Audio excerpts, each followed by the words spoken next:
kabilang unos, may mga taong patuloy na nagbibigay liwanag.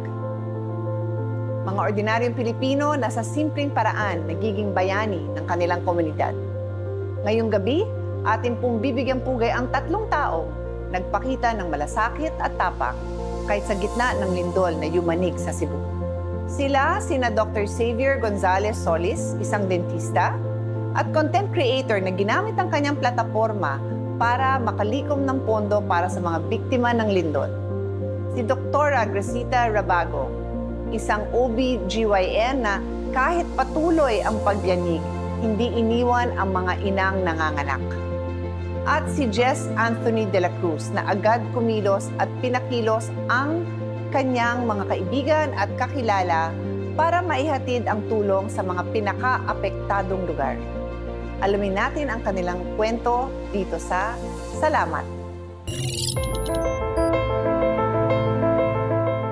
Ang bawat hamon sa ating buhay, hindi lang sinusubok ang ating katatagan, bagkus inilalabas nito ang kabutihan sa ating mga puso. Nang mangyari ang hindi inaasahang malakas na paglindol sa Cebu, marami ang lubhang naapektuhan. Lord, may save lang ka na, Lord.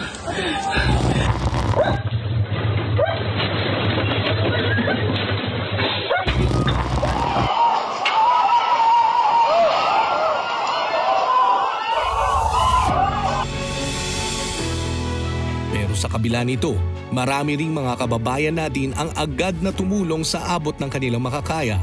Tulad na lamang ni Jess de la Cruz na agad na hinikayat na kumilos ang kanilang network of volunteers para agad na magbigay ng mga pangunahing pangangailangan ng mga Cebuanong naapektuhan ng lindol. Maayong adlaw, Sir Jess. Tama po? Yes, sir. Ako po si Richard, by the way. Ako po ay galing sa Cayetano in Action with Boy Abunda. Kamakailan nagkaroon po tayo ng isang malakas na lindol. Yes po. Kayo po ang isas at kayo po ang naging malaking parte sa pagtulong sa ating mga kababayan sa Cebu City. Tama po? O sa Cebu in general. Tama po ba yan? Yes po. So, there is a national program ng GCI which is yung Oplan Kaagapay. So, this program will always launch or talagang i-activate siya every time na there would be calamities like earthquake, typhoons, mga fire. Good to hear po, para kayong mga superheroes, di ba? One call away, kailangan darating talagang nandun ang tulong ninyo. Pero bago ang lahat, napag-usapan natin yung ginagawa ninyo. Kayo personally, gano'n na po ninyo katagal ginagawa ang ganitong klase ng service? Actually, matagal-tagal na rin po kasi before ako naging GCI, naging member din ako ng Rotaract. It's another youth organization or CSO na tumutulong. And at the same time, nung kabataan ko, ako ay naging youth leader, naging SSG president ako ng high school, student leader ako, at saka college. Sobrang nakaka-inspire. Ano po, mula bata kayo hanggang ngayon, talagang innate sa inyo yung pagiging leader. Ano po ba yung nangyari nung mga panahon na yun? Actually, it was nighttime, no? So, nanonood lang ko ng TV. Tapos, parang, ano yun? So, lindol. So, initially, nag-check ako sa mga group chat namin. Bumaba ako, ready ako for action if needed ng mga volunteers, whatever. So, yun, mag-wait kami ng mga several hours para yung announcement ng government for anong gagawin, ano. Then, nung morning, it was found out that the PEPEC Center was in Bogo and talagang it was hit so badly, the northern part of Cebu. So that's why in our group chat, I was informed by our co-GSI member that we have this Oplan Kaagapay. So what I did was, I communicated with the local government, asked them kung ano ang mga needed. Because I always believe that the youth would really respond further and also at the same time, parang mas mabilis, mas klaro yung mga responses nila. So, doon po nabuo lahat ng Oplan Kaagapay. So, that's why we're able to raise more or less 400,000 cash donation and more or less around 196,000 na in-kind donations from the different organizations. Tulad ni Jess, agad din kumilos ang isang grupo ng mga content creators sa Cebu sa pangunguna ni Doc Xavier Solis. Oh, okay. It was like around 10 p.m. talaga. I was editing. Biglang nagulan ako kung ano ba, nahihilo ba ako ano kasi medyo malakas talaga siya. And hindi lang siya malakas, matagal pa siya. So yun na, doon na nalaman na namin, okay, so we have to act something, we have to do something then. Which is, ano po yung... Initially, information. Yeah, information. Because parang we have to know yung safety talaga, kung ano ang status, kung gaano ba ka severe. As a content creator also, I am part of Cebu Creator Circle. Okay, we have to act right away.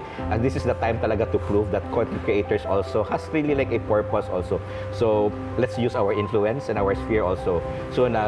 So let's try to do something first. So yun lang. So initially, like we gathered information of what you can do, what should be done right there. And then nandun na namin nakita na parang people was like, yung pagkain the day after right away. So pagkain, this and that. So for Creator Circle, we were like, okay, so let's do a donation drive. So right now, we're still continuing our drive and we partnered with the Chamber of Commerce na parang we would like, kasi di ba nasira yung bahay nila? So this would be the time probably to donate something for the construction because actually lang just this morning, we've seen that yung presyo kasi marami na naghina ng trapal, o yung trapal. Yung price pala ng trapal at saka yung yero pala, yeah, for the roof, it's a little bit similar. It's almost similar in which yun talaga yung gagamitin nila. So that's what yun nakita namin. No, probably we should just we on hold our funds. Hindi namin binili na lang ng pang-family o parang we kept it first and we want to ask for more donations. And this time, bibili na lang kami ng construction and probably a week from now or 2 weeks from now, we could give it to them and actually it's more sustainable also for them. Hindi pag-iwan sa sinumpaang tungkulin. Yan naman ang nasa puso't isipan ni Dr. Gracita Rabago na itinuloy ang pagpapaanak sa mga pasyente niyang buntis sa kalagitnaan ng kalamidad. Before sa Lindol, marami kaming patients that time. So yung tatlo, in labor na, tatlong patient in labor, na ano sila, yung nag-crowning ng head, tapos yung station 1 na gano'n na yung ang tatlo. Tapos kasi ako yung junior consultant on duty, dapat ako yung mag-ano sa kanila. Actually, yung tatlo, iba-iba yung nagpapanak. But I have to help yung sa during yung isa na yung naputol yung placenta, cord ng placenta. So ako na yun mag-manual extraction. Yung, tapos, bigla yung lumindol. Hindi pa nakapanganak yung tatlo. As a doctor kasi, yun naman sa protocol, when your life is in danger din, pwede kayong mag-refuse, ganun. Pwede nyo i-abandon yung work nyo. Pero siguro nangyari sa akin during the situation, siguro sa akin na lang yun, instinct na, paano ko kung pabayaan ko rin sila. Konsensya din na natin yun. Yan para sa akin kasi it's normal. Kasi kung doktor ka, ganun talaga gagawin mo. Hindi lang ako, maski sino namang doktor, gagawin talaga yun. In that situation, pag may nanganak, being a doctor, gano'n talaga, hindi ka naman tatakbo. Papasalamat talaga ko kay Lord, yung gano'n. Na successful yung delivery. Anything can happen kasi baka mamatay yung bata, baka mamatay yung mother, di ba? Katakot din yun. Talaga, being a doctor, talagang you have to be committed with your patient, may dedication kayo. Yun talagang marunong kang magmahal sa kapwa-tao. Sina Jess, Doc Save at Dr. Rabago, ilan lamang sila sa mga Cebu local heroes na hindi nagdalawang isip na tumulong sa kapwa sa abot ng kanilang makakaya. Saludo po kami sa inyo at maraming salamat.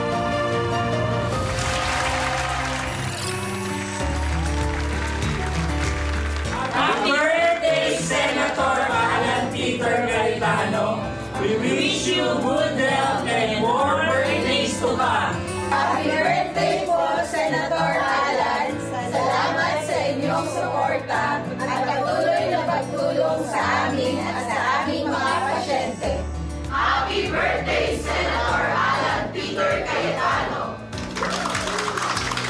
Binabati po namin kayo, magalang-galang na Senator Alan Peter Cayetano, ng maligaya at mabiyayang araw.